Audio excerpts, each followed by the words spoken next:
título de este sermón es Corriendo bien para no terminar mal.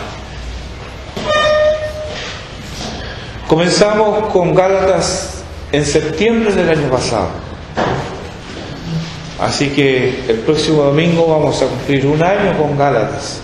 Ciertamente no he predicado todo el año, han habido meses que yo no he predicado, sobre todo estos últimos, pero el Señor ha querido esto y vamos a continuar con lo que nos corresponde en los versículos 7 al 12.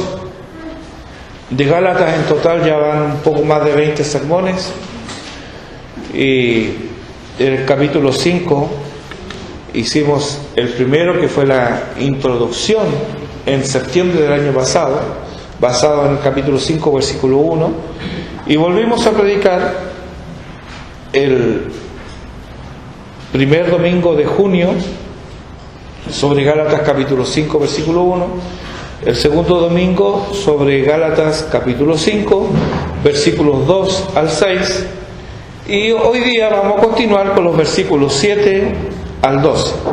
Para refrescarnos un poquitito más, entonces voy a dar lectura a los versículos 7 al 12. Dice: vosotros corríais bien. ¿Quién os estorbó para no obedecer a la verdad?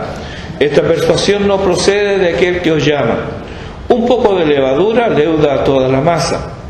Yo confío respecto de vosotros en el Señor, que no pensaréis de otro modo, mas el que os perturba llevará la sentencia, quien quiera que sea. Y yo, hermanos, si aún predico la circuncisión, ¿por qué padezco persecución todavía? En tal caso se ha quitado el tropiezo de la cruz. Ojalá se mutilasen los que os perturban. Y hasta ahí es. A mediados de la década del 80 surgió un atleta canadiense excepcional. Su nombre era Ben Johnson. Él no solo ganó la final olímpica de los 100 metros planos en Seúl en el año 88, sino que además lo hizo rompiendo el récord mundial de la especialidad, mismo récord que el año anterior él ya había roto en el campeonato mundial de atletismo. O sea, fuera de serie en ese entonces. Pero al comprobarse que había hecho trampa, él fue descalificado por dopaje y perdió así no solo su medalla de oro, sino que también los récords olímpicos, su prestigio y honorabilidad. Posteriormente, y luego de cumplir, porque a él lo castigaron por esto, luego de cumplir el periodo de castigo, fue sorprendido con otro dopaje, motivo por el cual la Federación Internacional de Atletismo le quitó todos los títulos y marcas. Y el ministro de Deportes de Canadá llegó a decir: Ben Johnson es una vergüenza nacional. Así pasó en pocos años de héroe nacional a héroe nacional admirado y aplaudido, a vergüenza nacional, sinónimo de tramposo y sinvergüenza. Él comenzó bien, entrenaba duro, tanto que quiso abandonar el atletismo a causa del rigor del entrenamiento y las exigencias de su entrenador. Él tenía aptitudes para esto, era un buen atleta, pero en algún punto de su carrera él admitió lo ilícito, y eso fue su perdición. Los deportes han estado con el hombre desde tiempos inmemorables. El apóstol Pablo estaba familiarizado con los juegos sísmicos y él recurre frecuentemente en sus epístolas a imágenes sacadas del mundo de los deportes. Si Ben Johnson, Maradona, Vidal, entre otros, hubieran atendido lo que Pablo escribe en 1 Corintios capítulo 9, versículos 24 a 27, otro gallo cantaría en el deporte. ¿Qué escribió Pablo ahí? Dice: ¿no sabéis que los que corren en el estadio, todos a la verdad corren, pero uno solo se lleva el premio? Corred de tal manera que lo obtengáis. Todo aquel que lucha, de todo se abstiene, ellos a la verdad para recibir una corona corruptible, pero nosotros una incorruptible. Así que yo de esta manera corro, no como a la aventura, de esta manera peleo, no como quien golpea el aire, sino que golpeo mi cuerpo y lo pongo en servidumbre, no sea que habiendo sido heraldo para otros, yo mismo venga a ser eliminado. Al parecer, en tiempo de Pablo, ya habían deshonestos y tramposos en el deporte. Ahora, esto no debiera extrañarnos porque el pecado se introdujo en la humanidad con nuestros primeros padres. Así que de allá viene todo esto. Pero obviamente, vamos al caso de Pablo, la preocupación del apóstol no es por los deportes ni por los deportistas. Él de ese mundo saca la ilustración que todos, aún nosotros, 2 milenios después, entendemos perfectamente. ¿Qué es lo que entendemos? Que debemos cuidarnos, que debemos ser íntegros y no permitir lo ilícito en nuestras vidas, porque si lo permitimos, esa falla de carácter nos conducirá a la ruina en todo sentido. Consecuente con lo que creía, predicaba y practicaba, el apóstol en el párrafo anterior de Gálatas 5, del 1 al 6, les muestra a sus queridos Gálatas los dos caminos tan distintos transitados por el hombre. ¿Cuáles son? Les muestra la religión de Dios versus la religión del hombre. Le muestra la revelación divina versus la invención humana. Le muestra la justificación por Cristo versus la justificación propia. Le muestra la religión de gracia versus la religión por obras. Le muestra la religión del Espíritu versus la religión de la carne. Ahora, en el texto que nos ocupa de Gálatas 7, de Gálatas 5, del 7 al 12, el contraste es entre los falsos maestros, estos que propagan e incitan a la falsa doctrina, y el apóstol Pablo. El apóstol analizará la falsa enseñanza, descubriendo no solo su origen y efecto, sino también su fin. Vamos entonces, en primer lugar, a el origen y efecto de la falsa enseñanza, los versículos 7 al 9 de este capítulo 5. Dice: vosotros corríais bien, ¿quién os estorbó para no obedecer a la verdad? Esta persuasión no procede de aquel que os llama. Un poco de levadura leuda toda la masa. Como bien lo saben, toda hermana o hermano que en alguna oportunidad se ha puesto a hacer pan. Un poquito de levadura leuda toda la masa. ¿Pero de qué está hablando el apóstol? ¿Está hablando de hacer pan? Veamos. Pablo llegó a Galacia predicando el Evangelio de Cristo. Eso fue lo que los Gálatas escucharon y creyeron.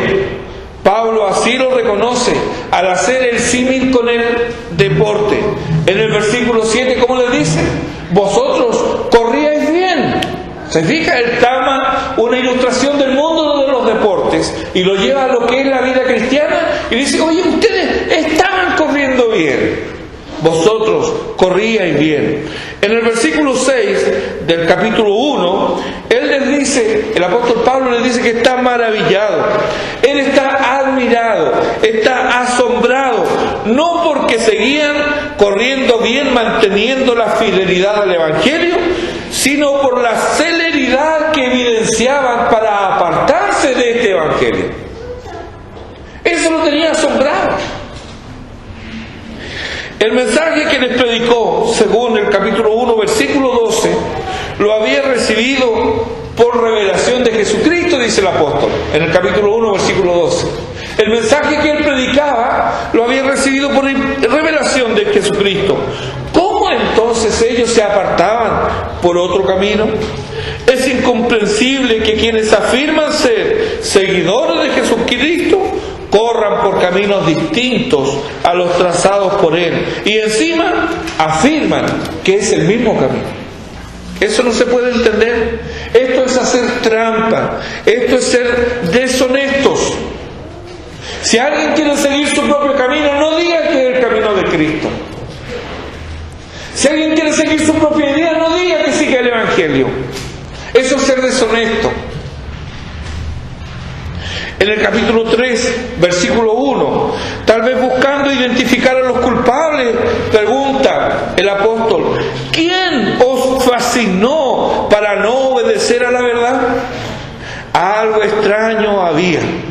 Los Gálatas habían sido presa fácil de un encantador que los había embrujado, embaucado, hechizado para, aparte de toda lógica, que ellos creyesen la mentira, abandonando la verdad.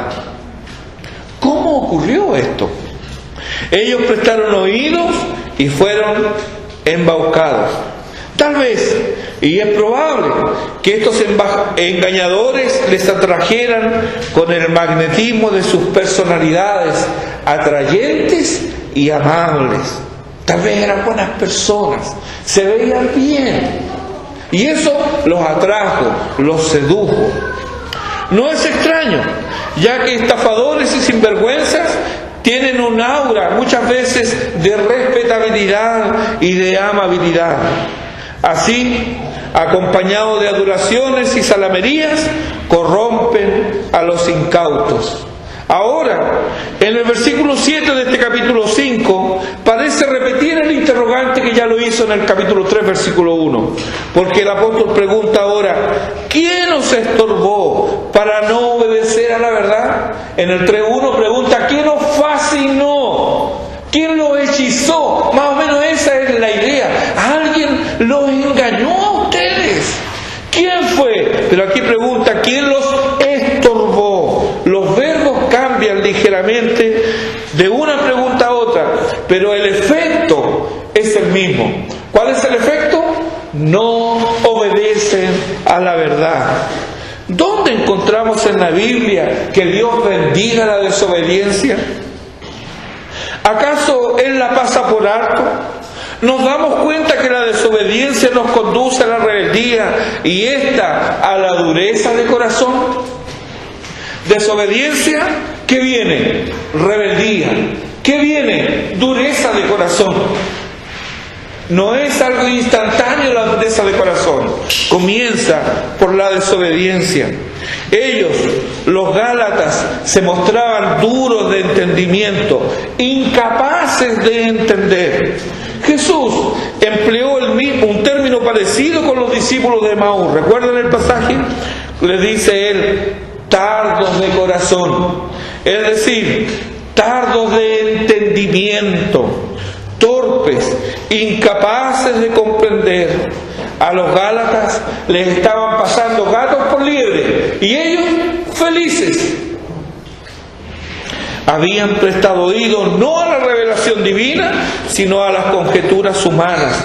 Habían sacado la vista de Jesucristo para ponerla en los hombres.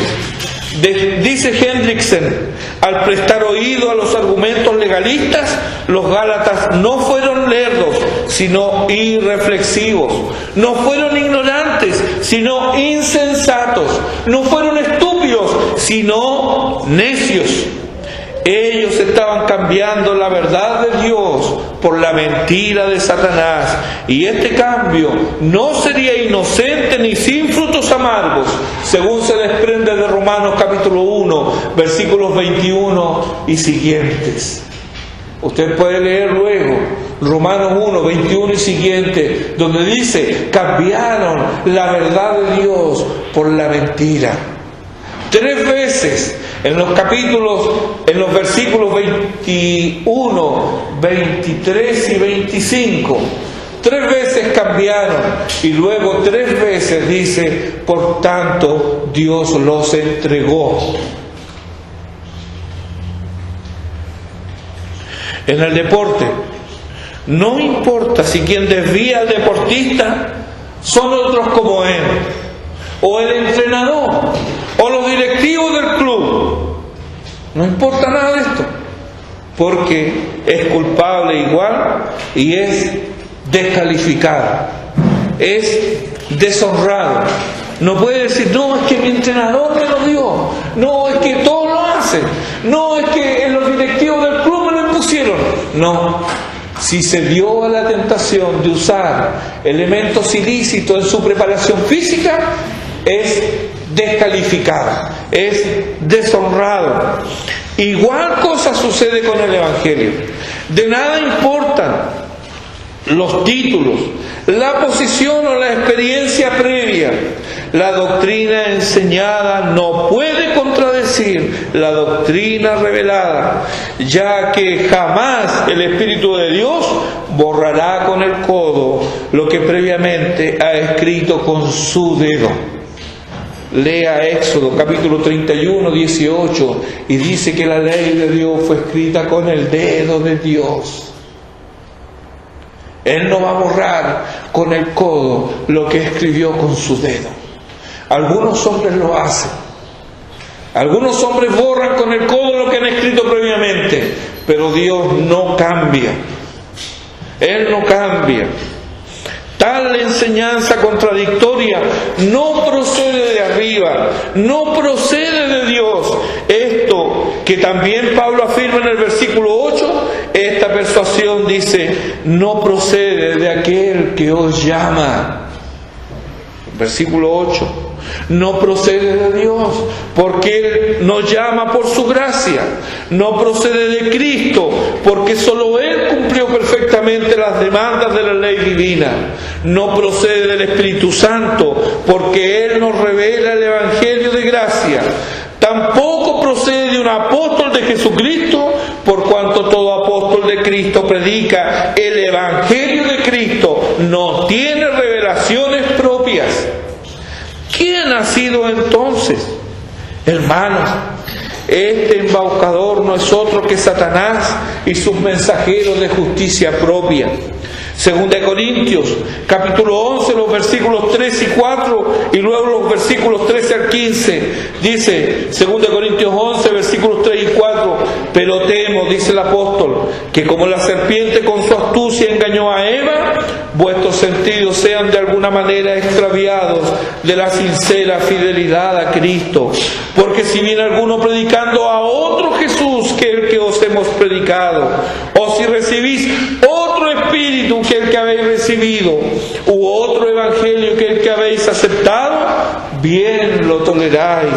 Versículos 3 al 15, porque estos son falsos apóstoles, obreros fraudulentos, que se disfrazan como apóstoles de Cristo, y no es maravilla, porque el mismo Satanás se disfraza como ángel de luz. Así que no es extraño si también sus ministros se disfrazan como ministros de justicia, cuyo fin será conforme a sus obras. El error, el desvío, la contaminación es la consecuencia de la enseñanza que contradice la sana doctrina. No es algo pequeño ni sin importancia. No es algo que puedo dejar pasar. Tarde o temprano me estorbará y seré descubierto. Primera Timoteo capítulo 5, versículos 24 y 25 nos dice, los pecados de algunos hombres se hacen patentes antes que ellos vengan a juicio, mas a otros se les descubren después. Asimismo se hacen manifiestas las buenas obras, y las que son de otra manera no pueden permanecer ocultas. Aquí en Gálatas capítulo 5 versículo 9 Pablo dice lo mismo de otra manera. Un poco de levadura leuda toda la masa. El origen entonces de toda falsa enseñanza es satánico. No importa el portavoz de la misma, y el efecto es destructor, devastador y contaminante.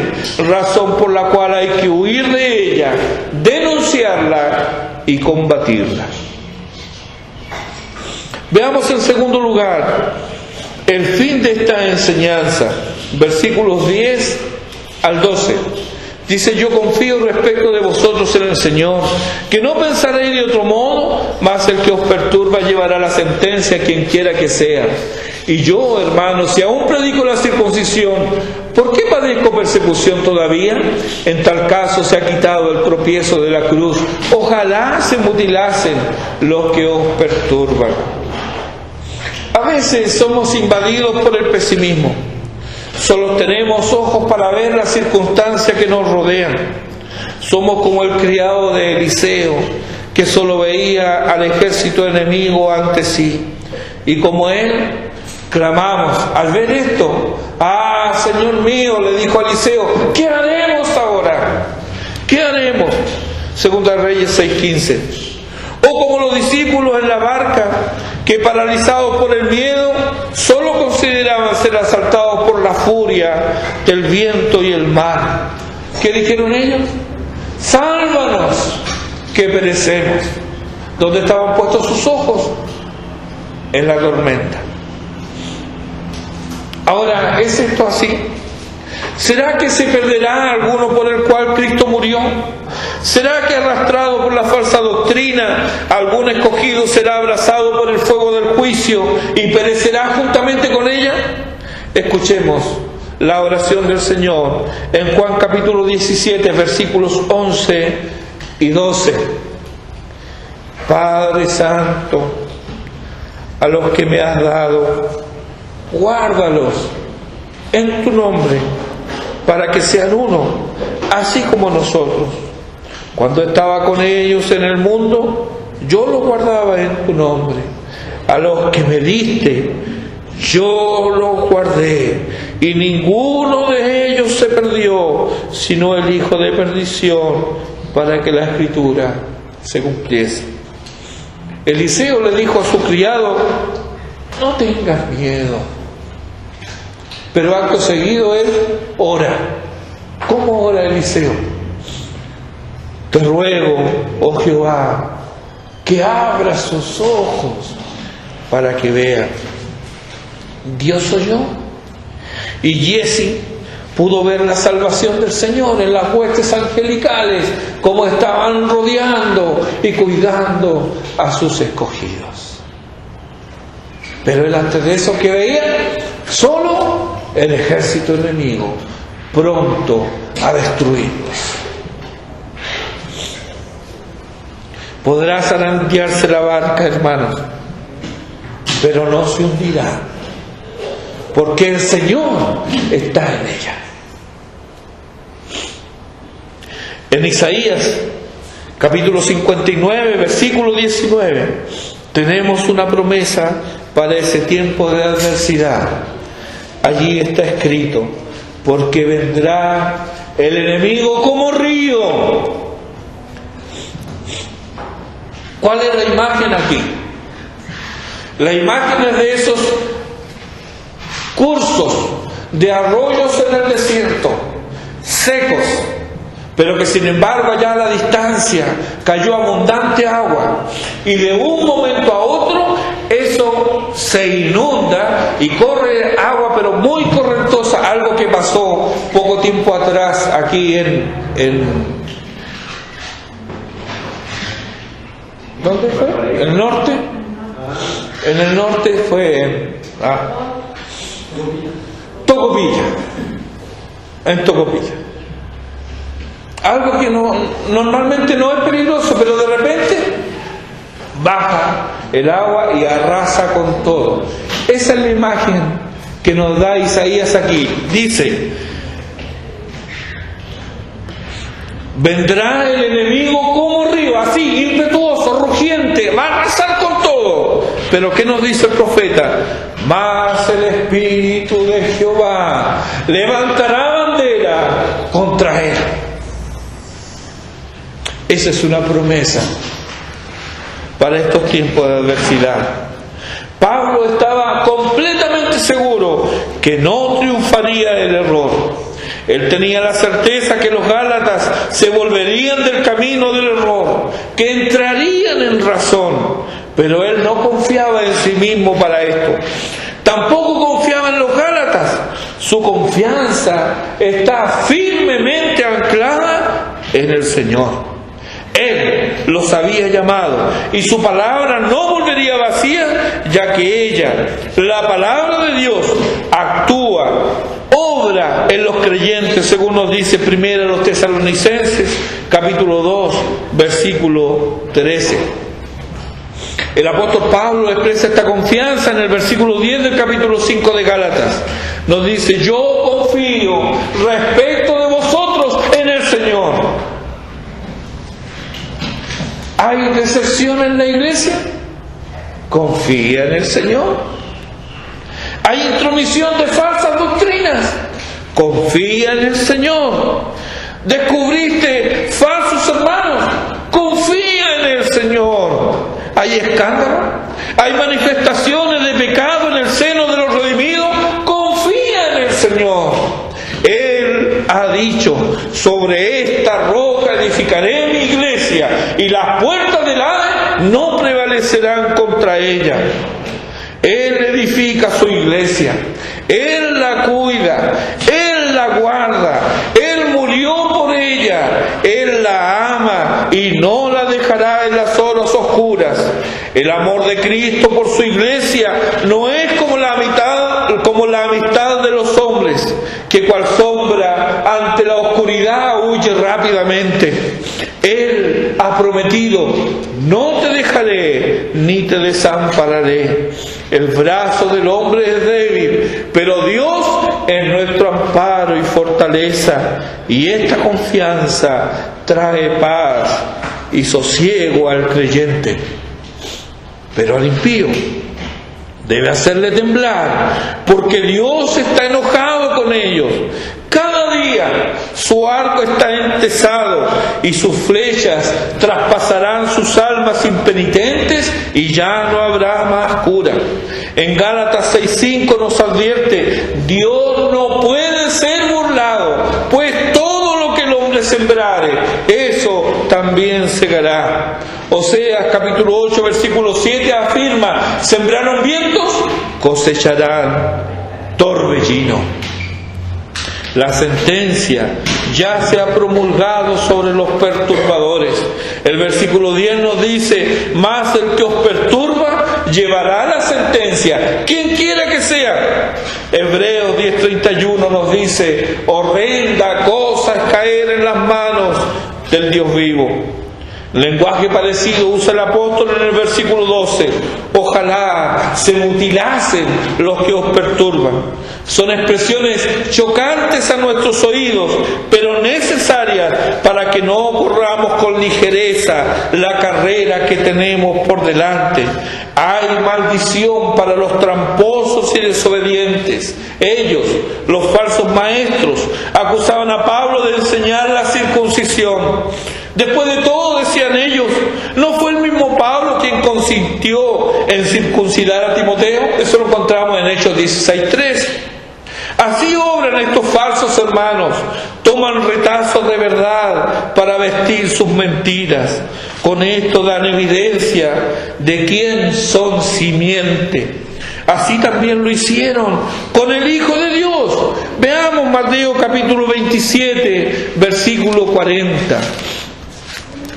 Mateo capítulo 27, versículo 40.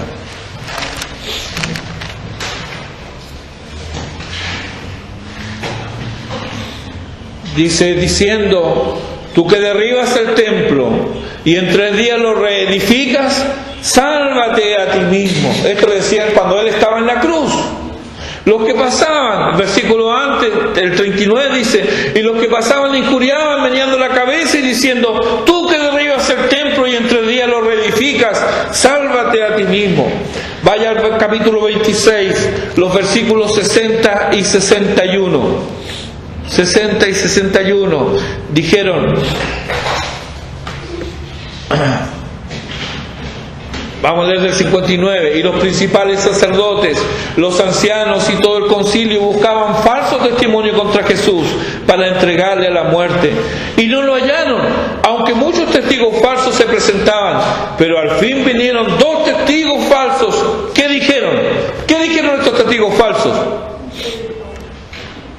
Este dijo: puedo derribar el templo de Dios y en 3 días reedificarlo. ¿Se fijan lo que decía la gente cuando Él estaba en la cruz?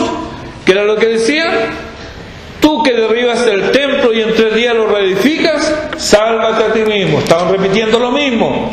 Pero veamos qué es lo que había dicho el Señor en Juan capítulo 2, versículo 19 respecto de esto. Para que veamos cómo trabaja el príncipe de este mundo y quienes le siguen. Juan capítulo 2, versículo 19, dice en el versículo 17: entonces se acordaron sus discípulos que está escrito: el celo de tu casa me consume. Versículo 18: y los judíos respondieron y le dijeron: ¿qué señal nos muestra ya que haces esto? Respondiendo Jesús les dijo: destruid este templo y en 3 días lo levantaré. Ahí está. Esa fue la palabra del Señor. ¿Y de qué lo acusaron? Tú dijiste.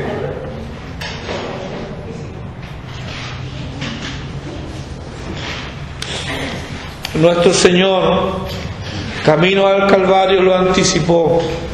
En Lucas 23:31 Él dice: porque si en el árbol verde hacen estas cosas. ¿Cuándo dice esto? Cuando Él iba al Calvario. Cuando ya después de haberle azotado, de haberle interrogado, de haberse burlado de Él, lo llevaban camino al Calvario cargando la cruz. Y las mujeres hacían lamentación por Él. Y Él dice: no lloren por mí. Y les dice: porque si en el árbol verde hacen estas cosas, en el seco, ¿qué no se hará? No debemos olvidar. El apóstol Pablo en 2 Timoteo capítulo 3 versículo 12 dice: todos los que quieren vivir piadosamente padecerán persecución. Así siempre ha sido, y la historia así lo confirma también. 2 ejemplos.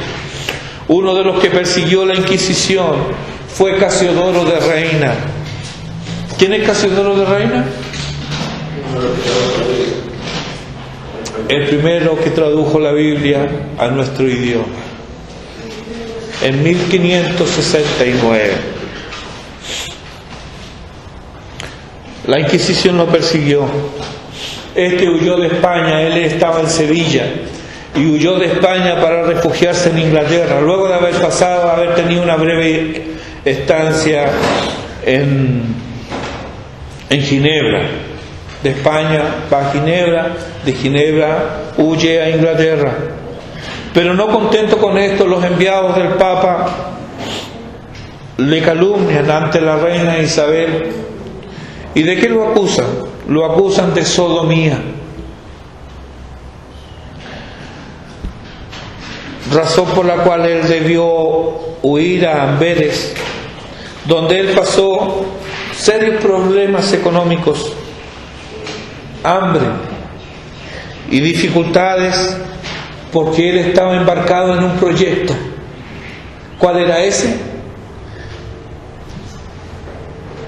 Terminar la traducción de la Biblia que ahora tienes en tus manos.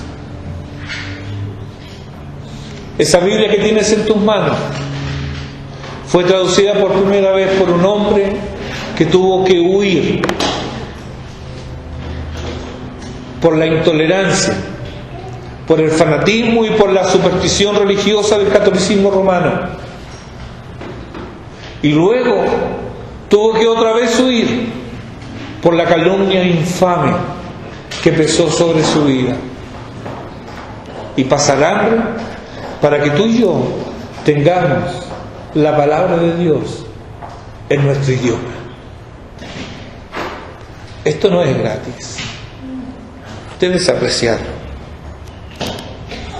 Ellos temían la Inquisición, temían que la verdad de Dios llegara a tus manos en tu idioma. Hay muchos ejemplos de siervos de Dios que fueron infamados y perseguidos. En el siglo XX, en China, otro fiel pregonero del Evangelio fue acusado de espionaje, de excesos morales, de malversación de fondos y de desmoralizar al pueblo chino con su predicación.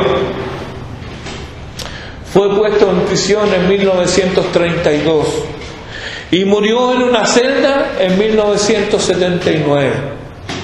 27 años de prisión y tortura. Pero lo más doloroso para él y desconcertante también es que los miembros de su iglesia en Shanghái, aunque no todos, respaldaron la condena. Este hombre fue Ni Tusheng, más conocido como Watchman Nee. Qué triste es que los creyentes presten oído o presten atención a acusaciones sin fundamento. Cuán lamentable que se acepte tan fácilmente la mentira, la calumnia y la difamación en contra de quienes son fieles al Evangelio y la predican sin adornos humanos. Y así proceden a actuar, dirigidos no por el cielo y bajo engaño. Hemos de recordar entonces que, tomada la decisión de obrar de acuerdo a la voluntad de Dios, seremos blancos de Satanás. No puede ser de otra manera. Identificarse con el Señor resucitado es ser blanco de los dardos del maligno. Pero, Romanos capítulo 8, somos más que vencedores por medio de aquel que nos amó. Este es el trasfondo del argumento del apóstol al intentar razonar con los Gálatas en el versículo 11 del capítulo 5 de Gálatas. Y yo, hermanos, si aún predico la circuncisión, ¿por qué padezco persecución todavía?, pregunta él. Ellos, los falsos maestros, enseñaban la circuncisión y acusaban a Pablo de que él enseñaba lo mismo. Pero la persecución que padecía Pablo era la prueba de que esto no era así. Ellos predicaban la circuncisión, Pablo predicaba a Cristo crucificado. Ellos predicaban salvación por obras, Pablo predicaba salvación de gracia por medio de la fe. Pero hay algo más. En cierto sentido, el mensaje de salvación por obras es inofensivo.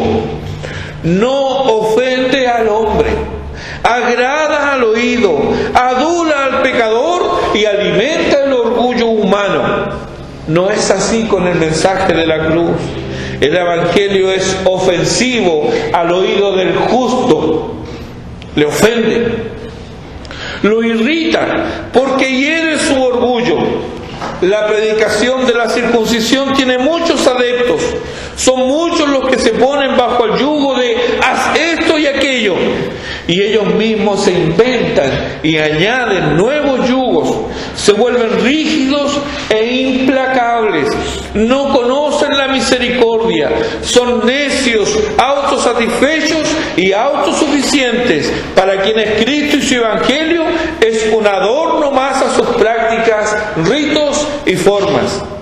Pero están lejos del Evangelio de Cristo. ¿Quieres una vida cómoda y sin sobresaltos? El camino de la cruz no es el indicado entonces. ¿Le hemos quitado a nuestro mensaje el tropiezo de la cruz? Hoy, como ayer, el propósito del Evangelio es humillar el orgullo del hombre, exaltar la gracia de Dios en la salvación y promover santidad verdadera en el corazón y en la vida. Si tu mensaje o tu vida es ajeno a este propósito, nada sabes del Evangelio. Y es probable que ni siquiera hayas nacido de nuevo. No importa si ya has hecho la oración, porque obviamente tus labios no expresaron arrepentimiento ni contrición. Vuélvete al Señor. Deja tus caminos, porque para correr bien y no terminar mal, debes comenzar bien. Debes comenzar en el Calvario, a los pies de la cruz. Aunque mores en tinieblas, que el Señor sea tu luz. En el nombre de Cristo. Amén. Oremos.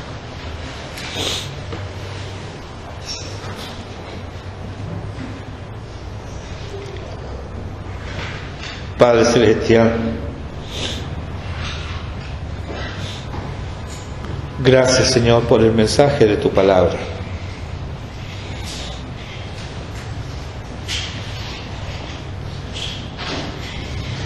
Permite que este quede grabado en nuestros corazones y nos ayude a enderezar nuestros pasos y a cuidar que esta carrera que cada uno de nosotros está haciendo sea legítimo su andar para un día, Señor, obtener de ti la expresión más bendita que podamos alguna vez escuchar. Bien, buen siervo y fiel, en lo poco has sido fiel, en lo mucho te pondré. Entra en el gozo de tu Señor. Que podamos vivir para ti. Que lo que hagamos sea para la honra y gloria de tu nombre. Gracias por este día y por tu palabra, y que tu bendición nos acompañe a lo largo de la semana. Y te lo rogamos por Jesucristo, nuestro Señor y Salvador. Amén.